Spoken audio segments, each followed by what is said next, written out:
ಸಮುದ್ರದ ಅಡಿಯಲ್ಲಿ ಮುಳುಗಿದ ದ್ವಾರಕೆ ಶ್ರೀಕೃಷ್ಣನ ಸ್ವರ್ಣನಗರದ ರಹಸ್ಯ. ಗುಜರಾತಿನ ಪಶ್ಚಿಮ ಕರಾವಳಿಯಲ್ಲಿ ಅರಬ್ಬಿ ಸಮುದ್ರದ ನೀಲಿ ಅಲೆಗಳ ಕೆಳಗೆ ಇತಿಹಾಸದ ಅತ್ಯಂತ ಮಹತ್ವದ ರಹಸ್ಯಗಳಲ್ಲೊಂದು ಮಲಗಿದೆ. ಇದು ಕೇವಲ ಪುರಾಣ ಕಥೆಯಲ್ಲ, ಇದು ಪುರಾತತ್ವ ಶಾಸ್ತ್ರಜ್ಞರು ಮತ್ತು ಸಮುದ್ರ ಪರಿಶೋಧಕರು ದಶಕಗಳಿಂದ ಅನ್ವೇಷಿಸುತ್ತಿರುವ ನಿಜವಾದ ನಗರದ ಕಥೆ. ಶ್ರೀಕೃಷ್ಣನ ದ್ವಾರಕೆ ಸ್ವರ್ಣನಗರ ಏಕೆ ಸಮುದ್ರದ ಅಡಿಯಲ್ಲಿ ಮುಳುಗಿತು? ಈ ಪ್ರಶ್ನೆಯ ಉತ್ತರ ನಮ್ಮನ್ನು 5000 ವರ್ಷಗಳ ಹಿಂದಿನ ಅದ್ಭುತ ಸಭ್ಯತೆಯ ಕಡೆಗೆ ಕರೆದೊಯ್ಯುತ್ತದೆ. ಮಹಾಭಾರತ ಮತ್ತು ಭಾಗವತ ಪುರಾಣದ ಪ್ರಕಾರ ದ್ವಾರಕೆ ಕೇವಲ ಒಂದು ನಗರವಾಗಿರಲಿಲ್ಲ, ಅದು ಒಂದು ಅದ್ಭುತ. ಶ್ರೀಕೃಷ್ಣನು ಮಥುರೆಯಿಂದ ಗುಜರಾತಿಗೆ ಬಂದಾಗ ಅವನು ಸಮುದ್ರ ದೇವರಾದ ವರುಣನನ್ನು ಕೇಳಿ 12 ಯೋಜನೆ ಭೂಮಿಯನ್ನು ಪಡೆದನು. ಈ ಭೂಮಿಯಲ್ಲಿ ವಿಶ್ವಕರ್ಮನ ಸಹಾಯದಿಂದ ಒಂದೇ ದಿನದಲ್ಲಿ ಅದ್ಭುತವಾದ ನಗರವನ್ನು ನಿರ್ಮಿಸಲಾಯಿತು. ಈ ನಗರವು ಚದುರಂಗ ಫಲಕದಂತೆ ಚೌಕಾಕಾರವಾಗಿ ವಿನ್ಯಾಸಗೊಂಡಿತ್ತು. 4 ಮುಖ್ಯ ದ್ವಾರಗಳು, ಎತ್ತರದ ಗೋಡೆಗಳು ಮತ್ತು ಸುಂದರವಾದ ಅರಮನೆಗಳಿಂದ ಕೂಡಿತ್ತು. ಹರಿವಂಶದ ವರ್ಣನೆಯ ಪ್ರಕಾರ ಈ ನಗರದ ಗೋಡೆಗಳು ಸೂರ್ಯನ ಬಣ್ಣದಂತೆ ಹೊಳೆಯುತ್ತಿದ್ದವು ಮತ್ತು ಚಿನ್ನದ ಮನೆಗಳಿಂದ ಮಧುರ ಧ್ವನಿಗಳು ಕೇಳಿಸುತ್ತಿದ್ದವು. ಆದರೆ ಈ ಅದ್ಭುತ ನಗರದ ಅಂತ್ಯವು ಅಷ್ಟೇ ನಾಟಕೀಯವಾಗಿತ್ತು. ಮಹಾಭಾರತದ ಮೌಸಲ ಪರ್ವದಲ್ಲಿ ಅರ್ಜುನನು ದ್ವಾರಕೆಯ ಮುಳುಗುವಿಕೆಯನ್ನು ಕಣ್ಣಾರೆ ಕಂಡ ವರ್ಣನೆಯಿದೆ.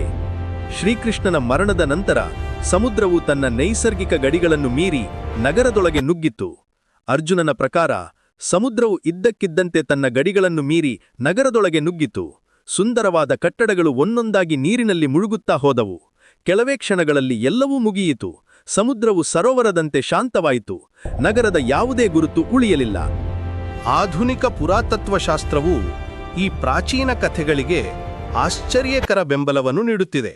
1930ರ ದಶಕದಲ್ಲಿ ಹಿರಾನಂದ ಶಾಸ್ತ್ರಿಯವರು ಪ್ರಾರಂಭಿಸಿದ ಅನ್ವೇಷಣೆ 1963ರಲ್ಲಿ ಜೆ.ಎಂ. ನಾನಾವತಿ ಮತ್ತು ಎಚ್.ಡಿ. ಸಾಂಕಾಲಿಯಾ ಅವರ ನೇತೃತ್ವದಲ್ಲಿ ವ್ಯಾಪಕವಾಯಿತು.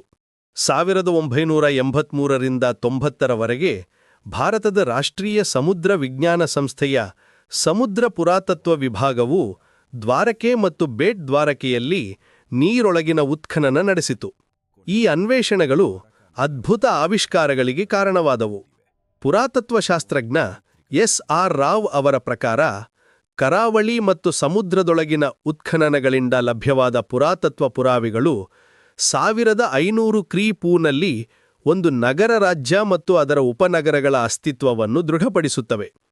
ಸಮುದ್ರದ ಅಡಿಯಲ್ಲಿ ಕಂಡುಬಂದ ಕಲ್ಲಿನ ಗೋಡೆಗಳು, ಸ್ತಂಭಗಳು, ಕಲ್ಲಿನ ಆಂಕರ್ಗಳು ಮತ್ತು ನೀರಾವರಿ ವ್ಯವಸ್ಥೆಗಳು ಒಂದು ಸುಸಂಘಟಿತ ನಗರದ ಅಸ್ತಿತ್ವವನ್ನು ಸಾಬೀತುಪಡಿಸುತ್ತವೆ. ಇತ್ತೀಚಿನ ಸೋನಾರ್ ಸ್ಕ್ಯಾನ್ಗಳು ಬಂದರಿನಂತಹ ಕಟ್ಟಡಗಳು ಮತ್ತು ಹರಪ್ಪನ್ ಕಾಲದ ಆಂಕರ್ಗಳನ್ನು ಕಂಡುಹಿಡಿದಿವೆ. ಆದರೆ ದ್ವಾರಕೆ ಏಕೆ ಮುಳುಗಿತು?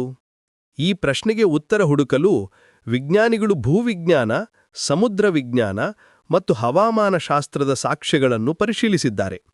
ಡಾಕ್ಟರ್ ರಾಜೀವ್ ನಿಗಮ್ ಅಂತಹ ಸಮುದ್ರ ವಿಜ್ಞಾನಿಗಳು ಸೂಚಿಸುವ ಪ್ರಕಾರ ದ್ವಾರಕೆಯ ಮುಳುಗುವಿಕೆ ಸುನಾಮಿಯಿಂದಲ್ಲ, ಬಲ್ಕಿ ಸಮುದ್ರ ಮಟ್ಟದ ಬದಲಾವಣೆಯಿಂದ ಸಂಭವಿಸಿದೆ. ಪ್ರಾಕೃತಿಕ ಘಟನೆಗಳಿಂದಾಗಿ ಸಮುದ್ರವು ಯಾವಾಗಲೂ ಏರುತ್ತಾ ಇಳಿಯುತ್ತಾ ಇರುತ್ತದೆ. ಧ್ರುವಗಳಲ್ಲಿ ಹೆಪ್ಪುಗಟ್ಟಿದ ನೀರು ಕರಗಿದಾಗ ಸಮುದ್ರ ಮಟ್ಟ ಏರುತ್ತದೆ. ಇತ್ತೀಚಿನ ಸಂಶೋಧನೆಗಳು 6ನೇ ಸಹಸ್ರಮಾನ ಕ್ರಿ.ಪೂ.ನಲ್ಲಿ ಪ್ರಪಂಚದಾದ್ಯಂತ ಇದ್ದಕ್ಕಿದ್ದಂತೆ ಸಮುದ್ರ ಮಟ್ಟ ಏರಿಕೆಯಾಗಿದೆ ಎಂದು ತೋರಿಸುತ್ತವೆ. ಈ ಸಮಯದಲ್ಲಿ ಸಮುದ್ರ ಮಟ್ಟವು 15 ಮೀಟರ್ಗಳಷ್ಟು ಇದ್ದಕ್ಕಿದ್ದಂತೆ ಏರಿತು ಮತ್ತು ನಂತರ ಇನ್ನೂ 8 ಮೀಟರ್ಗಳಷ್ಟು ಏರಿತು. ಈ ಘಟನೆಯು ಕೇವಲ ಅರಬ್ಬಿ ಸಮುದ್ರದಲ್ಲಿ ಮಾತ್ರವಲ್ಲ, ಕೆರಿಬಿಯನ್, ಆಸ್ಟ್ರೇಲಿಯಾ, ವಿಯೆಟ್ನಾಂ ಮತ್ತು ಇತರ ಸ್ಥಳಗಳಲ್ಲೂ ಸಂಭವಿಸಿದೆ. ಈ ಜಾಗತಿಕ ಘಟನೆಯು 5525 ಕ್ರಿ.ಪೂ.ನಲ್ಲಿ ಸಂಭವಿಸಿದೆ ಎಂದು ಅಂದಾಜಿಸಲಾಗಿದೆ. ಇದು ಮಹಾಭಾರತದ ಯುದ್ಧದ 36 ವರ್ಷಗಳ ನಂತರದ ಕಾಲಕ್ಕೆ ಹೊಂದಿಕೆಯಾಗುತ್ತದೆ. ಭೂವಿಜ್ಞಾನಿಗಳು ಮತ್ತೊಂದು ಮಹತ್ವದ ಅಂಶವನ್ನು ಸೂಚಿಸುತ್ತಾರೆ: ಭೂಮಿಯ ಕುಸಿತ. ಸಮುದ್ರ ಮಟ್ಟ ಏರಿಕೆಯ ಜೊತೆಗೆ ಭೂಮಿಯ ಕೆಲವು ಭಾಗಗಳು ಕುಸಿಯುತ್ತವೆ. ಇದು ಭೂಕಂಪಗಳು, ಟೆಕ್ಟಾನಿಕ್ ಪ್ಲೇಟ್ಗಳ ಚಲನೆ ಅಥವಾ ಇತರ ಭೂವೈಜ್ಞಾನಿಕ ಕಾರಣಗಳಿಂದ ಸಂಭವಿಸಬಹುದು. ದ್ವಾರಕೆಯ ಸಂದರ್ಭದಲ್ಲಿ ಸಮುದ್ರ ಮಟ್ಟದ ಏರಿಕೆ ಮತ್ತು ಭೂಮಿಯ ಕುಸಿತ ಎರಡೂ ಸೇರಿ ನಗರವನ್ನು ಸಮುದ್ರದ ಅಡಿಯಲ್ಲಿ ಮುಳುಗಿಸಿರಬಹುದು. ಈ ಸಿದ್ಧಾಂತವು ಪುರಾಣಗಳಲ್ಲಿ ವರ್ಣಿಸಿದ ಇದ್ದಕ್ಕಿದ್ದಂತೆ ಮುಳುಗುವಿಕೆಯನ್ನು ವಿವರಿಸುತ್ತದೆ. ಆಧುನಿಕ ತಂತ್ರಜ್ಞಾನವು ಈ ಪ್ರಾಚೀನ ರಹಸ್ಯವನ್ನು ಬಿಚ್ಚಿಡಲು ಹೊಸ ಸಾಧನಗಳನ್ನು ಒದಗಿಸುತ್ತಿದೆ. ಬೀರೇಂದ್ರ ಕೆ ಝಾ ಅವರು 2000ರಿಂದ 2018ರವರೆಗೆ ನಡೆಸಿದ ಸ್ಯಾಟಲೈಟ್ ಸಂಶೋಧನೆಯು ಅದ್ಭುತ ಆವಿಷ್ಕಾರಗಳಿಗೆ ಕಾರಣವಾಗಿದೆ. ಅವರ ಸಂಶೋಧನೆಯ ಪ್ರಕಾರ 2000 ಚದರ ಕಿಲೋಮೀಟರ್ ವಿಸ್ತೀರ್ಣದಲ್ಲಿ 7 ಮುಳುಗಿದ ದ್ವೀಪಗಳಿವೆ. ಇವುಗಳಲ್ಲಿ ಸಿಂಹ, ಶಂಖ, ಕೂರ್ಮ ಮತ್ತು ಅಶ್ವದ ಆಕಾರದಲ್ಲಿ ವಿನ್ಯಾಸಗೊಂಡ ಕೋಟೆಯ ಗೋಡೆಗಳು, ಶ್ರೀಕೃಷ್ಣನ ಬಿಳಿ ಅಮೃತಶಿಲೆಯ ಅರಮನೆ ಮತ್ತು ಅತ್ಯಾಧುನಿಕ ಸೆರಾಮಿಕ್ ತಂತ್ರಜ್ಞಾನ ಮತ್ತು ನೀರು ನಿರ್ವಹಣಾ ವ್ಯವಸ್ಥೆಗಳು ಕಂಡುಬಂದಿವೆ. ಈ ಆವಿಷ್ಕಾರಗಳು ಕೇವಲ ಪುರಾತತ್ವ ಮಹತ್ವವನ್ನು ಮಾತ್ರ ಹೊಂದಿಲ್ಲ, ಅವು ಭಾರತೀಯ ಇತಿಹಾಸ ಮತ್ತು ಸಂಸ್ಕೃತಿಯ ಬಗ್ಗೆ ನಮ್ಮ ತಿಳುವಳಿಕೆಯನ್ನು ಬದಲಾಯಿಸುತ್ತಿವೆ. 5200 ವರ್ಷಗಳ ಹಿಂದೆ ಅಸ್ತಿತ್ವದಲ್ಲಿದ್ದ ಈ ನಗರವು ಅತ್ಯಾಧುನಿಕ ನಗರ ಯೋಜನೆ, ಕಲಾತ್ಮಕ ಸೆರಾಮಿಕ್ ಕೆಲಸ ಮತ್ತು ವಾಸ್ತುಶಿಲ್ಪದ ಅದ್ಭುತಗಳನ್ನು ಹೊಂದಿತ್ತು. ಇದು ಅನೇಕ ತಿಳಿದ ಸಭ್ಯತೆಗಳಿಗಿಂತ ಹಳೆಯದಾಗಿದೆ ಮತ್ತು ಭಾರತದ ಪ್ರಾಚೀನ ಪರಂಪರೆಯ ಸಾಕ್ಷಿಯಾಗಿದೆ. ಇಂದಿನ ದ್ವಾರಕೆಯು ಲಕ್ಷಾಂತರ ಭಕ್ತರಿಗೆ ಪವಿತ್ರ ತೀರ್ಥಕ್ಷೇತ್ರವಾಗಿ ಉಳಿದಿದೆ. ದ್ವಾರಕಾಧೀಶ ದೇವಾಲಯ ಅಥವಾ ಜಗತ್ ಮಂದಿರವು 2500 ವರ್ಷಗಳ ಹಿಂದೆ ಶ್ರೀಕೃಷ್ಣನ ಮೊಮ್ಮಗ ವಜ್ರನಾಭನಿಂದ ಸ್ಥಾಪಿಸಲ್ಪಟ್ಟಿದೆ ಎಂದು ನಂಬಲಾಗಿದೆ.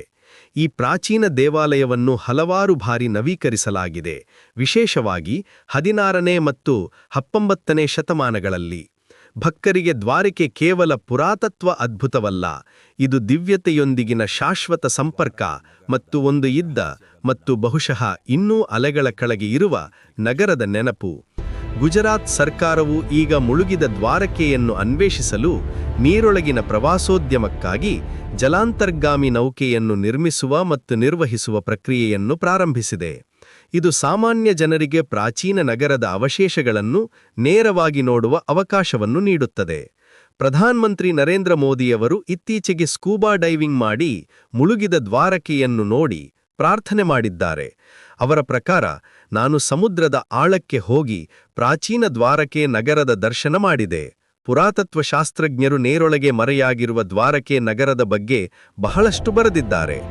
ದ್ವಾರಕೆಯ ಮುಳುಗುವಿಕೆಯ ಕಥೆಯು ನಮಗೆ ಪ್ರಕೃತಿಯ ಶಕ್ತಿ ಮತ್ತು ಸಮಯದ ಅಪರಿಮಿತತೆಯ ಬಗ್ಗೆ ಮಹತ್ವದ ಪಾಠಗಳನ್ನು ಕಲಿಸುತ್ತದೆ. ಎಷ್ಟೇ ಮಹಾನ್ ಸಭ್ಯತೆಯಾಗಿದ್ದರೂ ಪ್ರಕೃತಿಯ ಮುಂದೆ ಅದು ಅಸಹಾಯಕವಾಗಿರುತ್ತದೆ. ಆದರೆ ಅದೇ ಸಮಯದಲ್ಲಿ ಈ ಕಥೆಯು ಮಾನವ ನಾಗರಿಕತೆಯ ಸ್ಥಿತಿಸ್ಥಾಪಕತ್ವ ಮತ್ತು ಸ್ಮರಣೀಯ ಶಕ್ತಿಯನ್ನು ತೋರಿಸುತ್ತದೆ. 5000 ವರ್ಷಗಳ ನಂತರವೂ ದ್ವಾರಕೆಯ ಕಥೆಯು ಜೀವಂತವಾಗಿದೆ. ಪುರಾಣಗಳಲ್ಲಿ, ಭಕ್ತರ ಹೃದಯಗಳಲ್ಲಿ ಮತ್ತು ಈಗ ವೈಜ್ಞಾನಿಕ ಸಾಕ್ಷಿಗಳಲ್ಲೂ. ಸಮುದ್ರದ ಅಡಿಯಲ್ಲಿ ಮುಳುಗಿದ ದ್ವಾರಕೆಯ ಕಥೆಯು ಪುರಾಣ ಮತ್ತು ಇತಿಹಾಸದ ನಡುವಿನ ಗಡಿರೇಖೆಯನ್ನು ಮಸುಗುಗೊಳಿಸುತ್ತದೆ. ಇದು ನಮ್ಮ ಪೂರ್ವಜರ ಕಥೆಗಳಲ್ಲಿ ಎಷ್ಟು ಸತ್ಯವಿದೆ ಎಂಬುದನ್ನು ತೋರಿಸುತ್ತದೆ. ಪ್ರತಿ ಹೊಸ ಆವಿಷ್ಕಾರದೊಂದಿಗೆ, ಪ್ರತಿ ಹೊಸ ಪುರಾವೆಯೊಂದಿಗೆ ಶ್ರೀಕೃಷ್ಣನ ಸ್ವರ್ಣ ನಗರದ ರಹಸ್ಯವು ಇನ್ನಷ್ಟು ಆಕರ್ಷಕವಾಗುತ್ತಾ ಹೋಗುತ್ತದೆ. ಅರಬ್ಬಿ ಸಮುದ್ರದ ನೀಲಿ ಅಲೆಗಳ ಕೆಳಗೆ ಇತಿಹಾಸದ ಅತ್ಯಂತ ಮಹತ್ವದ ನಗರಗಳಲ್ಲೊಂದು ತನ್ನ ರಹಸ್ಯಗಳನ್ನು ಬಿಚ್ಚಿಡಲು ಕಾಯುತ್ತಿದೆ. ಮತ್ತು ಪ್ರತಿ ಅಲೆಯೊಂದಿಗೆ ಅದು ನಮಗೆ ನಮ್ಮ ಅದ್ಭುತ ಪರಂಪರೆಯ ಕಥೆಯನ್ನು ಹೇಳುತ್ತಲೇ ಇರುತ್ತದೆ.